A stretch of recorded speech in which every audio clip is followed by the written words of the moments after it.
हमारे साथ हैं बीजेपी के वरिष्ठ नेता पूर्व केंद्रीय मंत्री शिव प्रताप शुक्ला जी। शुक्ला जी, प्रशांत किशोर कांग्रेस नेताओं के साथ लगातार बैठकें कर रहे हैं, लगातार बैठकों का दौर उनका चल रहा है। अब उन्होंने एक सलाह दी है कि फिर से अध्यक्ष कांग्रेस की कमान सोनिया गांधी संभालें और जो यूपीए का अध्यक्ष हो वो कांग्रेसी हो, लेकिन पूर्व कांग्रेसी हो, तो जिससे पार्टी में एक नई जान आएगी। देखिए, वो नई जान लाएंगे कि नहीं लाएंगे मुझे इसकी जानकारी नहीं है। हम इतना ज़रूर जानते हैं कि वो अपने ही इस बात को कह चुके हैं कि श्री नरेंद्र मोदी जी के रहते हुए कांग्रेस कभी उबर नहीं सकती है। तो अब अपने उसी बात पर चलें। मुझे लगता है कि कांग्रेस की दुर्गति इतनी हो गई है कि अब ऐसे लोगों से उसे सलाह लेने की ज़रूरत पड़ रही है कि कौन अध्यक्ष होगा, कौन महामंत्री होगा।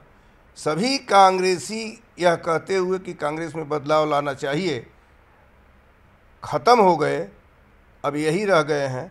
तो अब मुझे लगता है कि ये अभी पूरी तौर पर कांग्रेस को ख़त्म कर करके चले जाएंगे। एक सुझाव और उन्होंने दिया कि हालांकि एक बड़ा ग्रुप है जो कांग्रेस का, वो चाहता है कि राहुल गांधी के हाथों में कमान आए, लेकिन जो प्रशांत किशोर की सलाह है वो ये है कि राहुल गांधी रहें लेकिन पार्लियामेंट्री बोर्ड के मेंबर, कांग्रेस अध्यक्ष के नाते नहीं बने। प्रियंका गांधी भी आए उसमें, तो वो समन्वय, जो महासचिव की तो जिम्मेदारी है, लेकिन समन्वय की भूमिका निभाए। अब ये उनका अंदरूनी मामला है कि वो किसको क्या रखेंगे। हम ये ज़रूर जानते हैं कि देश की जनता एक को पप्पू मान चुकी है और दूसरे को, जो उत्तर प्रदेश में आकर के एक मुख्यमंत्री का सपना देख रही थी, उसको भी जनता ने पूरी तौर पर नकार दिया है। तो अब नकारे हुए लोगों में कौन किस पद पर रहेगा, इसका तो वही तय कर सकते हैं। हम तो इतना ही जानते हैं कि जनता जिसको चाहती है उसको चाहती है। उसने चाहा तो 4 प्रदेश में भारतीय जनता पार्टी की सरकार ला दिया श्री नरेंद्र मोदी जी के नेतृत्व में, वहाँ के मुख्यमंत्रियों के सहयोग से। अब आगे भी यही होने वाला है। 2024 में भी पूरी तौर पर श्री नरेंद्र मोदी जी के नेतृत्व में ही भारत की सरकार बनने वाली है। इन्होंने एक और सुझाव दिया है कि अगर कांग्रेस का अपना वजूद बचाना है कांग्रेस को, तो जो 17 राज्य हैं वहाँ पर वो अकेले दम पर चुनाव लड़े, वहाँ किसी सहयोगी के साथ जाने की जरूरत नहीं है। और जब बाकी के जो 5 राज्य हैं, वो जम्मू कश्मीर और पूर्वोत्तर के जो राज्य हैं, उनमें वो सहयोगी पार्टी को जगह दे।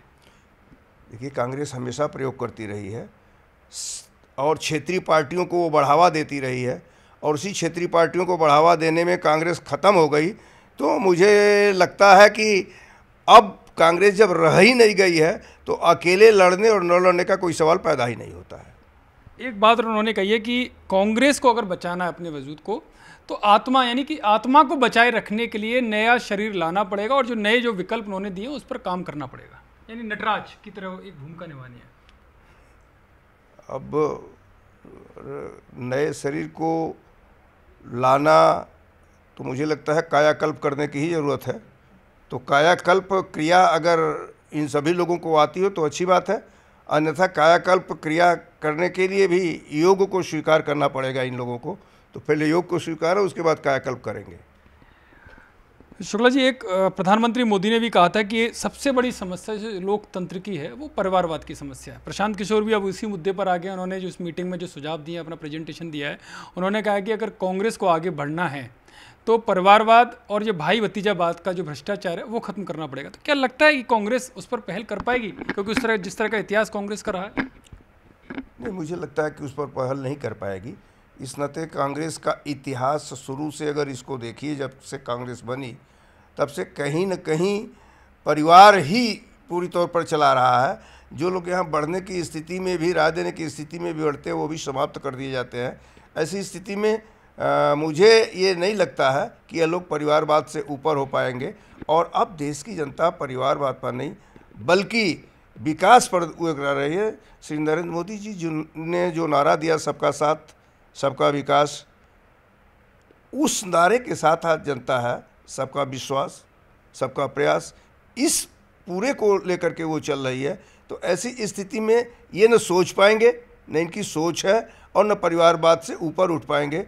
तो कांग्रेस के उभरने का कहीं भी प्रश्न ही पैदा नहीं होता है। कांग्रेस को विकल्प बनाने के लिए एक तीसरा विकल्प के तौर पर, जैसे प्रधानमंत्री मोदी को अगर चुनौती देनी है तो कांग्रेस प्लस के नाम से वो तीसरा विकल्प उन्होंने दिया। उन्होंने कहा है कि जो लोकसभा सीट है उसमें 70 से 75% कांग्रेस अपने अकेले दम पर लड़े और मोदी सरकार को चुनौती दे, बाकी की सीटों पर सहयोगी पार्टियों का सहयोग लिया जा सकता है।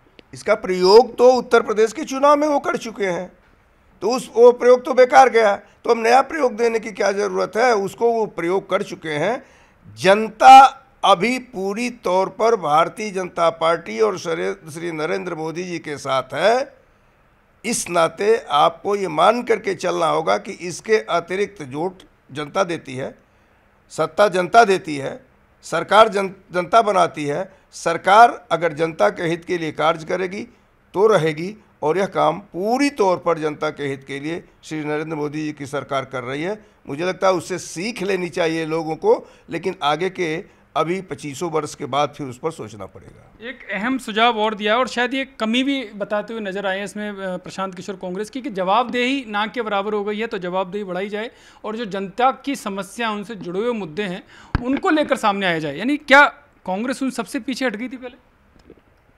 जनता की समस्या को कांग्रेस जहां शासन में जब वहां नहीं समझ रही है, वह इस पर बयान तो देती है कि महिलाओं के साथ दुर्व्यवहार होता है, और राजस्थान में जब होता है तो एक शब्द बोलती तक नहीं है, न राहुल बोलते हैं न प्रियंका बोलती हैं।